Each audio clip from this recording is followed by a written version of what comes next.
자, 이제 우리 학원의 프로그램을 잠깐 소개할까요?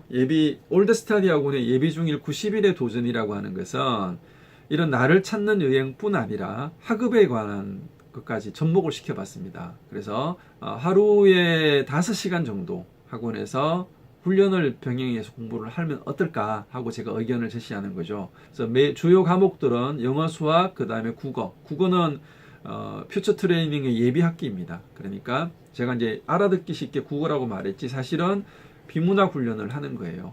그래서 3년 프로젝트 반이고요.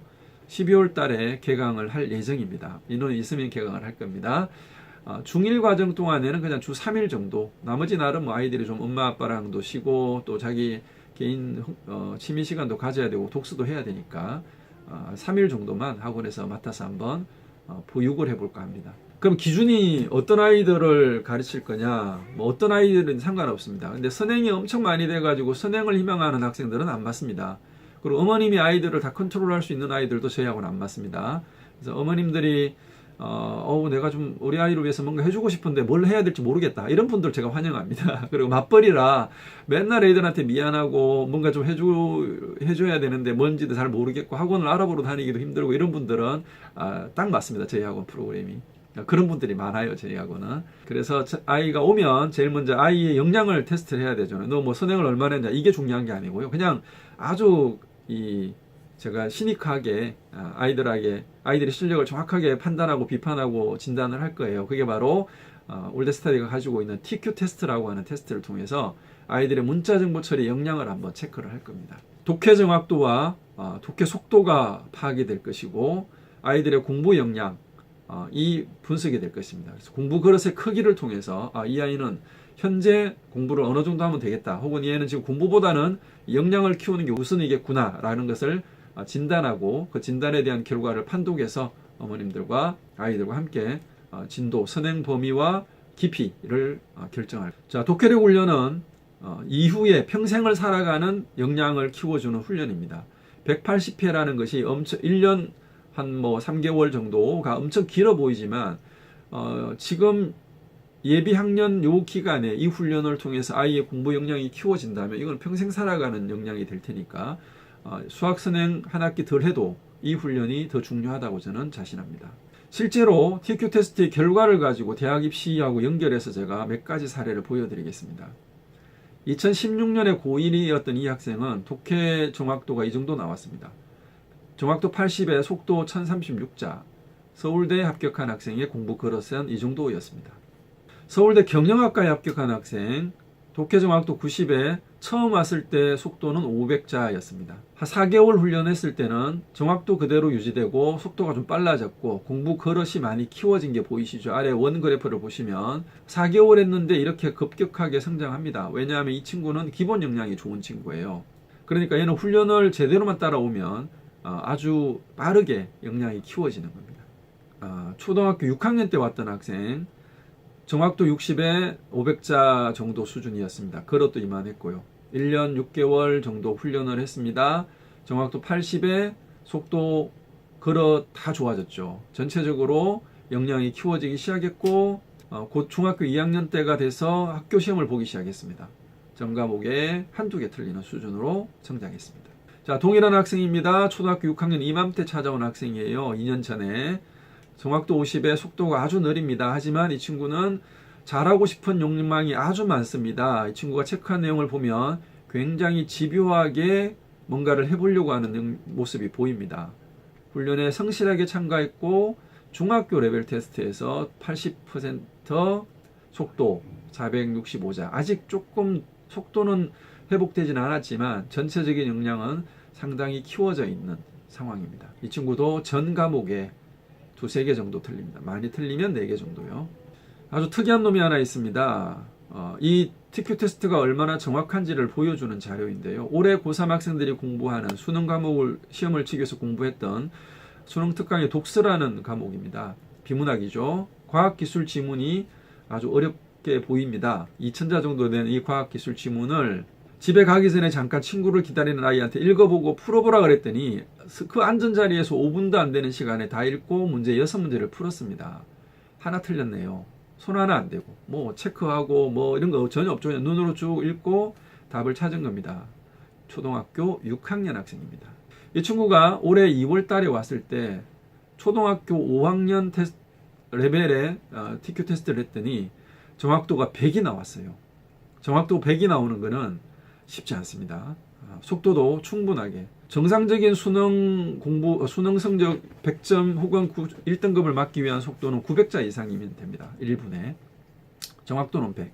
이 친구는 그 역량을 충분히 가졌죠. 한 7개월 뒤에 올해 9월 달입니다. 2개월 전에 이 친구에게 중학교 레벨 테스트를 한번 해봤어요. 여전히 아이는 최우수 역량을 보여주고 있습니다. 그러니까 초등학교 6학년이 중학생들이 보는 레벨 테스트를 했으니까 뭐 자료상으로 봐도 대단하다는 걸 느끼겠죠. 이 정도 역량이 되면 스카이는 기본적으로 간다. 그것이 저의 판단입니다. 역량을 키우는 것이 최우선입니다. 그래서 국어, 영어, 수학 공부도 중요하지만 아이의 역량을 키우기 위해서 시간표를 짜긴 했으나 저 마음대로 시간표를 조정할 수도 있습니다. 그래서 수학을 잘하는데 기본 역량이 안 되면 독해력 훈련을 더 강화할 수도 있고 독해력을 아주 잘한다. 그러면 수학을 더 늘릴 수도 있겠죠. 3일 동안 수업 시간표는 대략 이렇게 되겠습니다. 영어는 무조건 독해입니다. 그래서 어휘와 독해 중심으로 아이의 영어 실력을 최상위권으로 만들 거예요. 그래서 모든 영어 학원들이 동일하게 말하는 것이겠지만 제가 생각하는 학원 대표로서 제가 생각하는 우리 아이들의 영어 성적은 중학교 3학년 졸업할 때 수능 성적 1등급이 나오면 된다는 것이 제가 생각하는 방향이고요. 그리고 우리 같이 협력하고 있는 영어 원장님의 의견과 일치하고 있습니다. 그리고 독해가 되면 그때 문법 공부를 해도 늦지 않다.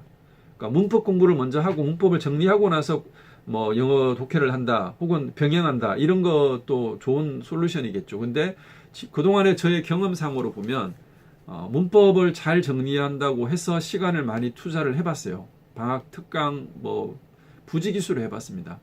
근데 특강을 서너 번 들은 아이들조차도 문법 특강을 잘하는 아이는 여전히 1등급을 받고 만점을 받는데 그렇지 않은 아이는 여전히 헤맨다. 그래서 그럼 차라리 그 시간에 독해를 그냥 신물나게 시켜보자. 그래서 어떤 지문이 와도 해석할 수 있게끔. 그래야 문법을 몰라도 문제를 풀 수 있다는 거죠. 실제로 어머님들 고학년이 되면 그거 아시나요? 영어 이렇게 장문 독해를 할 때 아이들이 잘 단어 모르는 거 다 찾아도 독해가 안 되는 아이들이 있어요. 영어 선생님이 그럼 해설지까지 같이 주고 한번 읽고 해석해봐라 그러는데 애들이 해설지가 독해가 안 되는데 한국말이 독해가 안 되는 애들이 있습니다. 주변에 좀 있을 거예요. 우리 딸이 그럴 수도 있다는 것도 한번 생각을 해보셔야 됩니다. 그래서 영어 성적이 잘 안 나오는 아이들은 고학년이 됐을 때 국어 실력을 먼저 파악을 하셔야 돼요. 혹시 큰 아이가 있을 때 우리 애가 이 영어를 이렇게 열심히 해도 잘 성적이 안 나오지 하면 그 아이 국어 성적이 나쁠 확률이 굉장히 높습니다. 그래서 이 독해력, 비문학 독해력 훈련을 하면 국어 성적이 올라감과 동시에 가장 빨리 영어 성적이 같이 따라 올라갈 겁니다. 자, 퓨처 트레이닝 반으로 명칭을 정했고요. 중1 학기 중에는 주 3일, 하루에 5시간. 중1 여름 방학 중에는 주 5일로 시간을 확대를 하고요. 과목을 사회과학을 더 추가를 할 생각입니다. 중2 학기 중에는 주 5일을 나와야 되는데 이유는 중2 때부터는 퓨처 트레이닝이 시작이 되죠. 시즌 1이 시작되기 때문에 전과목 내신 관리와 그 다음에 훈련이 들어갑니다. 후MI. 그리고 방학 중간에는 특강이 들어가서 선행학습이 선행이 시작되게 합니다.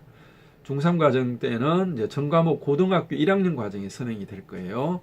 아이들을 관리하는 것은 방학 동안에는 플래너를 사용할 텐데 월간 계획, 주간 계획, 일간 계획을 세우고 배웠던 공부에 대한 5분 복습을 이용해서 이렇게 아이들 관리를 해 나갈 겁니다. 전체적으로 올드스타디 학원은 대형 학원이 아니기 때문에 저희 학원 자체가 가지고 있는 특이한 프로그램 관리 방법이 있습니다. 소그룹을 타이트하게 소수 정예의 대표적인 학원이 올드스타디 학원입니다. 그러다 보니 한 명 한 명한테 대여섯 명의 그 과목별 원장들이 매달려서 수업을 하고 지도하고 같이 상의해서 문제점들을 파악하고 또 긍정적으로 아이들을 지도하고 있습니다. 올드스타디는 기적을 만드는 곳입니다. 아이들이 변화됩니다. 그리고 부모님과의 관계가 회복되기 시작하고요. 아이들의 성적은 처음에는 좀 다소 느리게 올라가는 아이들도 있지만 결국은 시간을 버티고 지도하는 대로 따라와 준다면 분명히 성적 향상까지 확실하게 올라가는 그런 학원으로 소문나고 있습니다. 예비 중1 우리 학생들 퓨처 트레이닝으로 초대합니다. 한번 깊이 고민해 보시고 올드스타디와 함께 아이들을 인생의 승리자로 만들어 봤으면 좋겠습니다.